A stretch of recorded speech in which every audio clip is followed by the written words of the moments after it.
Thank you, Chairperson. Thank you, Nagarjuna sir, for the invitation. And maybe Bollywood can take a lesson from you how to have a house full on a Saturday morning, even without the big superstars. So, beginning with the talk, EBUS TBNA, sonography do we need to characterize? Basically, what sonography has done is given names to the appearances. When we attach any name to any of these signs, it brings out a lot of importance. We'll be going through a quick introduction, features, prediction tools, and we'll be concluding the talk. They are an important tool because there is a universal terminology. A person sitting in Delhi, a person sitting in Hyderabad, or a person sitting out of the country will actually, from the name of the sign, will understand, okay, what you were seeing. It increases the law of probability. If you see a certain sign, your law of diagnosis improves. Just like as it happens in your lung ultrasound, when you say lung point, your chances of pneumothorax are higher. And it always increases your confidence in the clinical diagnosis.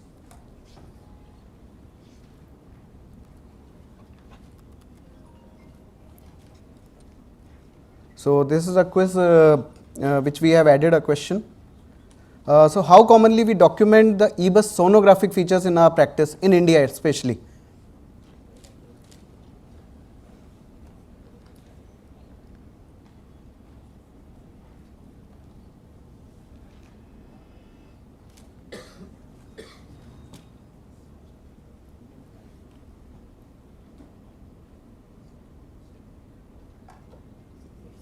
Yes, okay.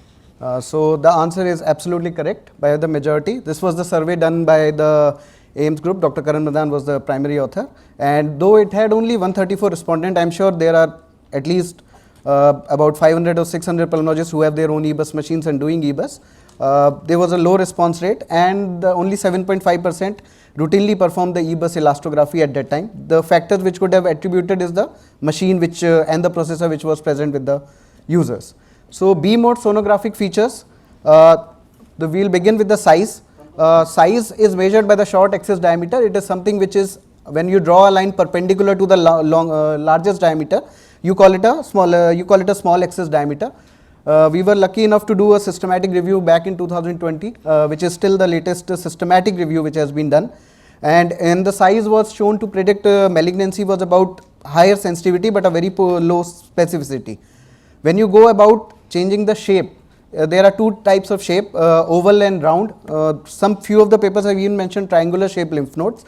So when oval it is there, it is a probability of benign, and when it is round, it has a probability of being a malignant. When you look at the margins, if they are indistinct, when you have layers cutting out through the margin, and when they have, it is chances of being a benign, and when they have absolute clear cut margins of a lymph node, chances of it being a distinct, it is called a distinct margin, and chances of it being a malignancy are higher. When you look at the echogenicity, that is how the lymph node looks like, whether it looks like a same echo texture throughout the pattern, or the echo texture changes like hypoattenuation, attenuation, hyperattenuation pattern, it is called as heterogeneous. Again, heterogeneous is associated with malignancy. Then something called a central hilar structure. Each lymph node has a capsule, a cortex and a hila. Hila is in the center, capsule is in the periphery. The afferent lymphatics comes from the periphery, and hila is formed by the artery, vein and the efferent lymphatics. So when it is present, it is a indication it's a benign disease. Absence has a more chances of it being a malignant. It is a sensitive test but not a very specific test. Again, a coagulation necrosis sign, something like a black area inside the lymph node, which is and looks like an anechoic area, and it does not take Doppler also. So it becomes something like this in this figure, the arrowheads are telling. So when it is absent, it is known as benign, and when it is present, it is known as malignant. This was found in the systematic review to have a very high specificity and to have a malignancy potential. Calcification, again hyperechoic structure with various shapes of acoustic shadow. When it is present, it is benign. When it is absent, it is malignant. How do we differentiate the calcification from the central hilar sign? Is that reverberation artifacts starts posteriorly to the calcification sign. Not many lymph nodes are found calcified even in our daily practice. This was a data from AIIMS. Even in their benign lymph nodes, calcification was absent in almost 98% of the cases. When we look at the conglomeration of lymph nodes on an EBUS, that is when you see more than one node in single window, they are divided by the septations as marked by the arrow. When it is present, it is a sign of benign disease and more likely to be sarcoid, as it has come out in recent papers. When it is absent, it's a malignancy. Then moving from grayscale imaging to color imaging by Doppler imaging, there is a vascular pattern which has been described by Wang et al. Either it is absent or it is in center, which is hilar, and the non-hilar pattern was again divided into three parts: the capsular, central and mixed. However, they could not clearly differentiate which is more common in benign or which is more common in a malignant disease. This was the pattern which was given by Nakajima et al., color power Doppler index, and again in systematic review it had a higher sensitivity but a very low specificity for a malignancy disease. It has got grade 0, grade 1, grade 3 is more associated with malignancy and grade 1 is associated with a benign disease.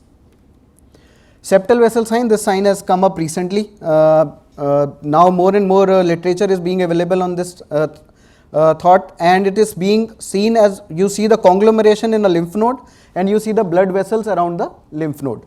So this sign is usually associated with sarcoidosis. Then central intranodal vessel sign, again you see a snake like structure, absolute black going through a lymph node. When you put a Doppler, you see a red in color. So this is more than 1 mm diameter tubular structure with well defined walls and your blood flow. When it is present, it was known to be benign, and when it is absent, it was known to be malignant. This was the story till now, but in January 23, when this paper was published by the AIIMS group Delhi, in their study it showed that absence of intranodal vessel was more associated with a benign disease like tuberculosis rather than a malignancy. Elastography pattern, we have a whole talk on elastography tomorrow by Dr. Vishwesh, so I will not be going into the details of elastography patterns. I will just be quoting the systematic review again by the AIIMS group Delhi. It had a higher pooled sensitivity and specificity. Again, type 3 versus type 1 elastography pattern had the highest area under the curve, that is type 3 is malignant, type 1 is benign. However, when you do a subgroup analysis between the benign disease and between the malignant groups, there were no difference between the quantitative or even a qualitative elastography methods. What can we have a higher yield when we combine the elastography, can we combine with B mode and with vascular Doppler ultrasound? Fujiwara et al. Has shown that it has a higher yield and a diagnostic accuracy of about 90%. So if you have all the things, you apply all the three modalities and then compare the diagnostic tools. When you have so many signs, people try to see if I combine lot of these signs, does it increases my predictive value for a specific disease. So we have 3 validity tools till date: Shafiq et al., Elisi et al., and Canadian lymph node scoring, which is a latest validity tool. So this score has got 4 components, which is like border, hilar structure, necrosis and size. So when borders are distinct, hilar structure is absent, necrosis is present, and size is more than 1 centimeter when short axis diameter. If any 3 of them are present, your pooled sensitivity is about 84% and you correctly classify about 80% of your cases. If you compare all the 3 modalities, Canadian lymph node score has the highest predictive value for malignancy. What is the clinical implication? Can I just tell what is the disease just by looking at my lymph node? The answer is frankly no. You can only predict the disease is more likely to be malignant as compared to benign when you have a size more than 1 centimeter, when you have heterogeneous ecotexture, your central hilar is absent, your coagulation necrosis is present, and you have a round shaped lymph node. This was again proven in the systematic review. Can I tell this is malignant or this is tuberculosis? This was a study which we had done about 5 years ago when we tried to study the features between malignancy and tuberculosis. Presence of coagulation necrosis sign, central hilar ecostructure, distinct margins, they were featured with malignancy. This was the norm till now, which again changed in 23 when the paper from Delhi group came. In those, necrosis sign was again more common in tuberculosis as compared to malignancy. Heterogeneous ecotexture were again more common in tuberculosis as compared to malignancy, and central intranodal vessel was absent as compared to malignancy. Can I differentiate tuberculosis versus sarcoid? I have a patient, I have done almost everything. I have done MAN2, I have gone EBUS, I have got the report. My pathologist is not clearly able to tell whether it is a non-caseating or caseating. They have just written that the granuloma is present. So can I differentiate sarcoid by using normal endobronchial ultrasonography or by elastography?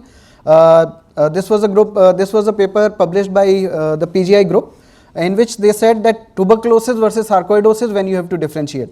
If it is a heterogeneous ecotexture or presence of a coagulation necrosis, it favors tuberculosis as compared to sarcoidosis. Same study was done by Enron et al. In 2018. They again said, agar heterogeneous, if there are heterogeneous echo texture or there is a presence of coagulation necrosis, it is more in favor of tuberculosis when you have to differentiate between TB and sarcoid. Does adding elastography increases the yield of differentiating between TB and sarcoid? This was again the study published by the Delhi AIIMS group, where they found that elastography is not reliable at all when you have to differentiate between TB and sarcoid. It is still reliable between the malignancy and the benign disease. So we have a question coming up.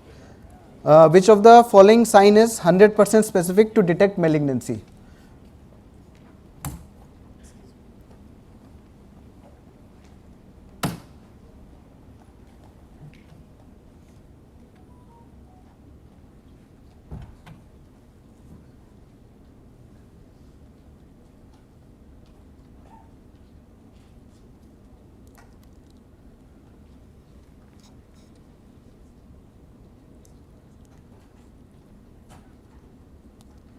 So again, the purpose of the whole talk is, I believe, is successful. At least half of them have got the answer right, that no sign is specific for malignancy.